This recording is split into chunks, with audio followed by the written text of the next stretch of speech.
Hey everyone, and welcome back to Practically Zero Waste, a podcast for making zero waste living as practical as possible. I hope you're all doing so very well in this last week of Plastic-Free July around the world. Today's conversation, I sit down with Anthony Lennon of the Peterborough Food Shop. This incredible store stocks local products from local farmers and businesses. Like, super local. Not just Canada, not just Ontario, but Peterborough County. Who knew so much greatness came from our little patch of country? We talk how eating local can help save the planet and how preventing food waste is easier than you think.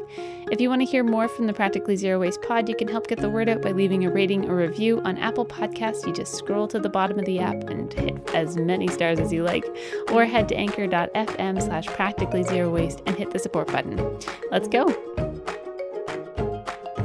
Hi, Anthony. Hello. How's it going? It's going well. Good. We are sitting in your super awesome brand new store. How long has this been around for? 6 weeks. 6 weeks? Yeah, June 10th, 2019. So tell me about life before Food Shop. I've always been in food, even since I was a kid. I looked forward to helping out for Christmas dinners, Thanksgiving dinners.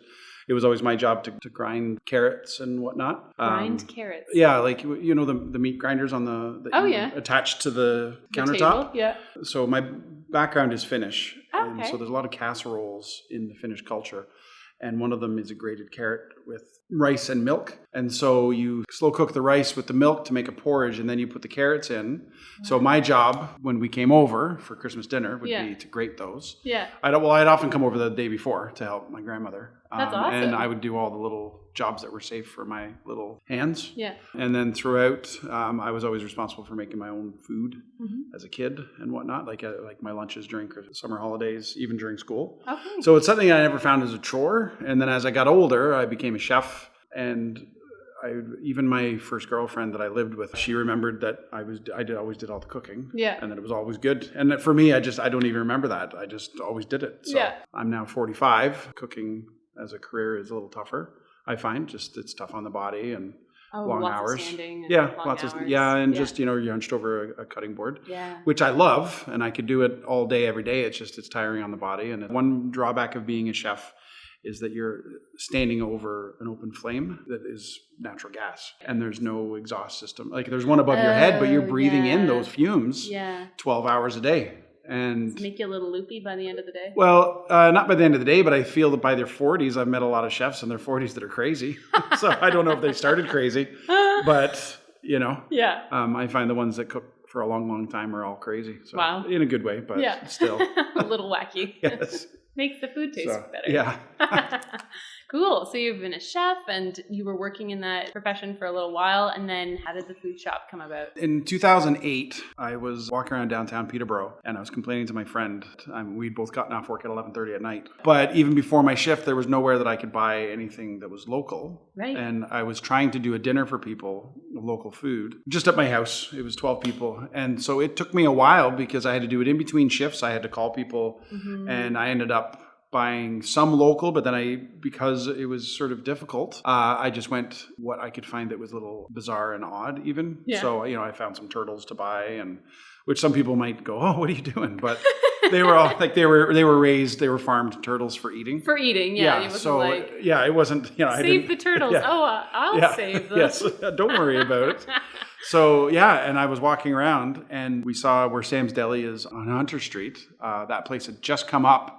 And I got a tour of it, and that is where, when I walked in there, I was like, this is something I really want to do. Wow. But then I went right back to cooking, I gave it a second thought, a third thought, but I was still very much dedicated to cooking all the time. And then, as I said, you just get a little older, so I actually I managed a Starbucks for 6 years after my cooking career. Okay. Yeah. Which is very different, but it's air conditioned. You get 3 weeks holidays a year. Nice. It's not as satisfying, I found. Very much a large corporation, and they source cheapest. But it gave me a lot of experience in sort of a retail mindset, and working on Lansdowne Street made me more and more miss working downtown and working with local ingredients. Because as a chef, people would drop stuff off from time to time. Yeah, so when you were cooking as a chef, were you trying to prioritize local ingredients? Sometimes when my wife and I owned a restaurant, and I had some people that would come in on a weekly basis, but it was difficult because we've never owned a car, so it is difficult sometimes to reach out to people. Yeah.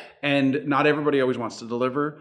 And I did feel it's a little different it was different in 2005 and 2006 about local, is that even though I tried, it was very much like, it just seems now you turn around and everywhere you look is that there's little farms popping up of young people. Right. It seems like the culture is different than it was 15 years ago. Yeah. And that could just be me being more immersed in it. Right. You might be more aware. Yeah, I might be more aware, but I did put my feelers out always as a chef if anybody local wants to sell to me. And so I tried sometimes, but also my menu was very, like, I had inherited a menu that you had to work with. I changed some things around and I brought some stuff in, definitely, even just from local butchers as opposed to, the big mighty Cisco. But a lot of times people don't get the idea that it's okay not to eat tomatoes in January and February. That makes it more special.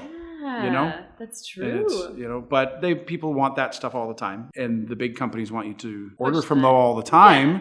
So if you say, well, actually only for 6 months out of the year, they don't look too kindly on you. Exactly. Yeah. How do you start a business like this? The beginning was kind of scary because you have to reach out to people about a business model that is everywhere, but not in Peterborough exactly what I was talking about to them. Okay. And so for a lot of people, I'm like, maybe in June, I might have something that we can work together on.